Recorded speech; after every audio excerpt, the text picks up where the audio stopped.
Ukrainian military expert says that Germany may transfer 100 Taurus missiles to Ukraine in 2 batches of 50.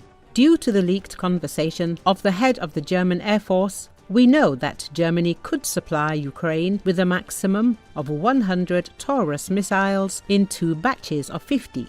These are realistic numbers, as Germany has between 150 and 250 in combat-ready condition and around 500 in total. So even if they give Ukraine 100 missiles, that's a significant number. And a large number of Russian targets hit, Katkov emphasized on Espreso TV. According to the expert, while supplying Taurus to Ukraine won't bring instant victory, it's a crucial step to boost Ukraine's defense capabilities. Taurus has always been a political issue, and now these cruise missiles have become symbolic. Those red lines from Russia, that transferring Storm Shadow or ATACMS to Ukraine would mean France, the UK or the US entering the war, are no longer mentioned. And as soon as Taurus hits Russian forces, and we hope Merz, presumably the new head of the German government, approves it, the invaders will instantly forget what they once threatened, Katkov added. Russia has expressed concern over reports suggesting that Germany may supply Taurus missiles to Kyiv. Russia warned it would interpret the use of these missiles to strike Russian territory as Germany's direct involvement in hostilities on Ukraine's side, said Russian Foreign Ministry spokeswoman Maria Zakharova during a briefing. Zakharova stated that Russia would consider any Taurus missile strike on Russian targets as German participation in the war on Ukraine's side, with all corresponding consequences for Germany. Her remarks came in response to comments by Germany's future Chancellor Friedrich Merz, who mentioned the illegally constructed Crimean bridge as a potential target for the Taurus missiles. The Taurus missile, with its sophisticated design and precision, could reshape Ukraine's battlefield strategy. But the move also raises questions about Russia's response, European unity, and the sustainability of such high-tech arms transfers. The Taurus's ability to fly at low altitudes and evade detection gives it a unique edge, particularly against heavily defended targets. Its Swedish-German design also reflects a focus on precision and survivability, drawing on decades of European expertise in missile technology. Ukraine's potential acquisition of Taurus missiles would significantly enhance its ability to conduct deep strike operations, a capability that has become increasingly critical as Russian forces entrench in occupied territories.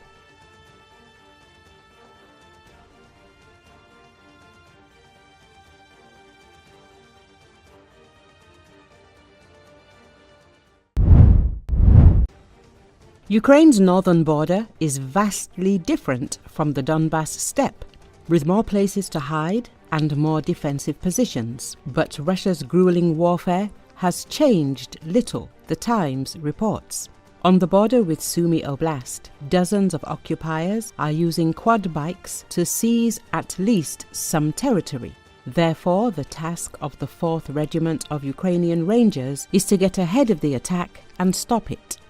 The publication recalled that the Special Forces Regiment Rangers was created in March last year to carry out reconnaissance and assault missions. However, as the regiment commander with the call sign Bucha says, in the last few weeks, their role has been more reminiscent of fire extinguishers.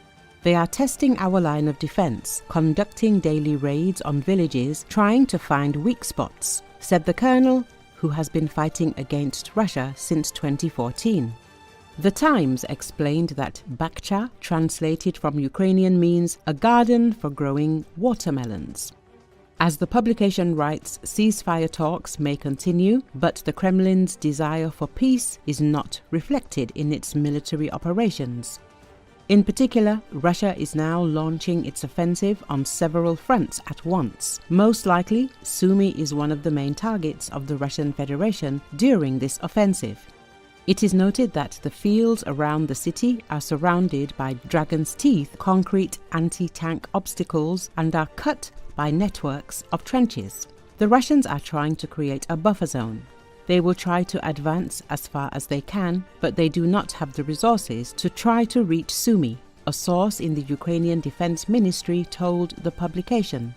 In return, Ukraine is conducting its own raids in the Kursk region and continues to occupy a small territory of the Russian Federation in order to prevent the enemy from accumulating its forces for an offensive.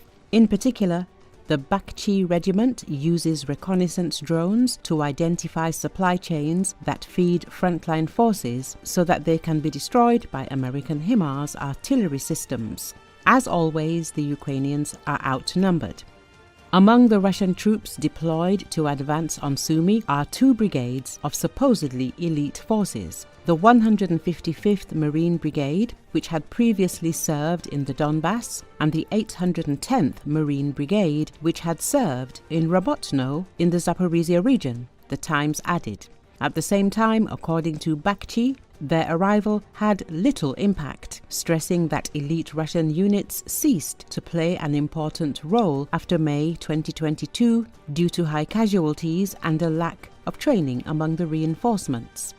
The military man says that the Russian Federation has another elite brigade that the Ukrainians are fighting against, namely the 76th Airborne Brigade.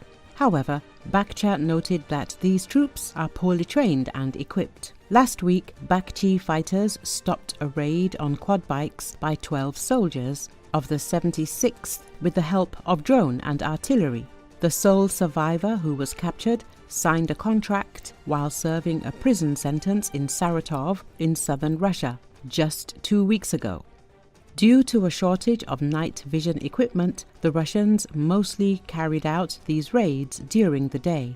Every day along the line defended by the Bakhchi regiment, the Russians lose about a dozen men.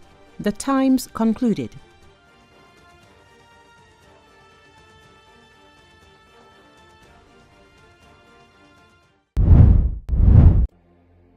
Mourners buried 11-year-old Maxim Martynenko and his parents Natalia and Mykola on Wednesday, 3 days after a Russian ballistic missile attack tore through central Sumy city, killing at least 35 and wounding over 100. According to Associated Press gathering at a church in the center of the city, the 3 caskets were opened for relatives and friends to say their final farewells, before their bodies were taken to the family's village where all 3 were buried together. "I can't believe that one family, just like that, one day, just went away, just like that," said Daria Doroshenko, Maxim's teacher. Pastor Artem Tavmazhin, a friend of the family, added, "For our city, this is a huge tragedy. It's not just a loss, it's a real tragedy, because for every family, personally, the loss of a father, mother, or child is a tragedy." The funerals of the Martynenko family came 3 days after Russia targeted Sumy's center in back-to-back missile strikes, killing 35 people and injuring more than 100 others in the deadliest attack on Ukrainian civilians this year.